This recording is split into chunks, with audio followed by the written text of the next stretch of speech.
aku melihat, sesungguhnya Anak Domba berdiri di Bukit Sion, dan bersama-sama dengan Dia 144.000 orang, dan di dahi mereka tertulis namanya dan nama Bapanya. Dan aku mendengar suatu suara dari langit, bagaikan desau air bah, dan bagaikan deru guruh yang dahsyat. Dan suara yang kudengar itu seperti bunyi pemain-pemain kecapi yang memetik kecapinya. Mereka menyanyikan suatu nyanyian baru di hadapan takhta dan di depan keempat makhluk dan tua-tua itu, dan tidak seorang pun yang dapat mempelajari nyanyian itu selain daripada 144.000 orang yang telah ditebus dari bumi itu. Mereka adalah orang-orang yang tidak mencemarkan dirinya dengan perempuan-perempuan, karena mereka murni sama seperti perawan. Mereka adalah orang-orang yang mengikuti Anak Domba itu kemana saja ia pergi. Mereka ditebus dari antara manusia sebagai korban-korban sulung bagi Allah dan bagi Anak Domba itu. Dan di dalam mulut mereka tidak terdapat dusta. Mereka tidak bercela.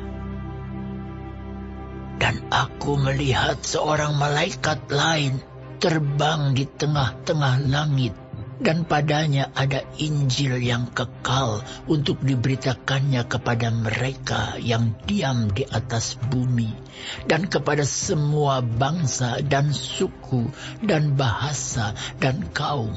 Dan ia berseru dengan suara nyaring, "Takutlah akan Allah dan muliakanlah Dia, karena telah tiba saat penghakimannya. Dan sembahlah Dia yang telah menjadikan langit dan bumi dan laut dan semua mata air." Dan seorang malaikat lain, malaikat kedua, menyusul Dia dan berkata, Sudah rubuh Babel, kota besar itu, yang telah memabukkan segala bangsa dengan anggur hawa nafsu cabulnya. Dan seorang malaikat lain, malaikat ketiga, menyusul mereka dan berkata dengan suara nyaring, "Jikalau seorang menyembah binatang dan patungnya itu, dan menerima tanda pada dahinya atau pada tangannya, maka ia akan minum dari anggur murka Allah, yang disediakan tanpa campuran dalam cawan murkanya. Dan ia akan disiksa dengan api dan belerang di depan mata malaikat-malaikat kudus dan di depan mata Anak Domba.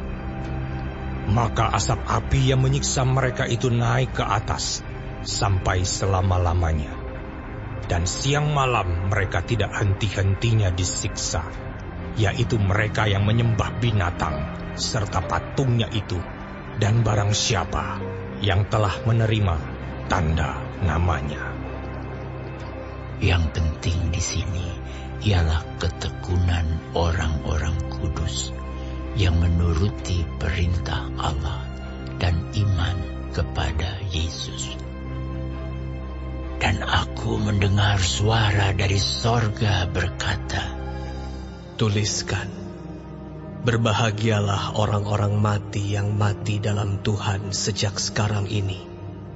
Sungguh," kata Roh, "supaya mereka boleh beristirahat dari jerih lelah mereka, karena segala perbuatan mereka menyertai mereka."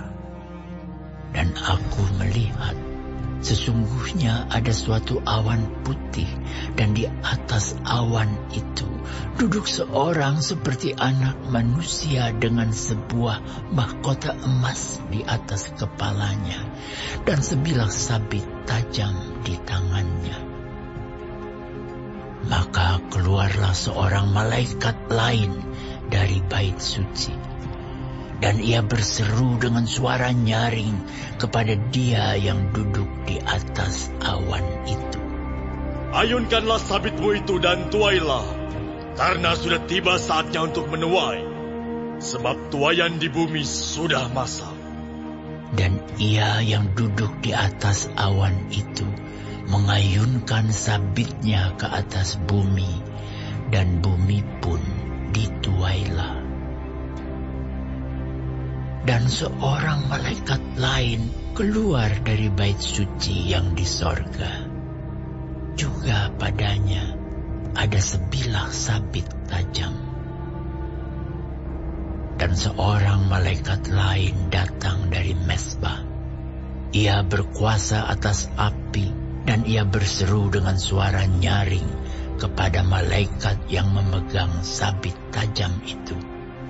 Katanya, ayunkanlah sabitmu yang tajam itu, dan potonglah buah-buah pohon anggur di bumi, karena buahnya sudah masak. Lalu malaikat itu mengayunkan sabitnya ke atas bumi, dan memotong buah pohon anggur di bumi, dan melemparkannya ke dalam ilangan besar, yaitu murka Allah. Dan buah-buah anggur itu dikilang di luar kota, dan dari kilangan itu mengalir darah, tingginya sampai ke kekang kuda, dan jauhnya 200 mil.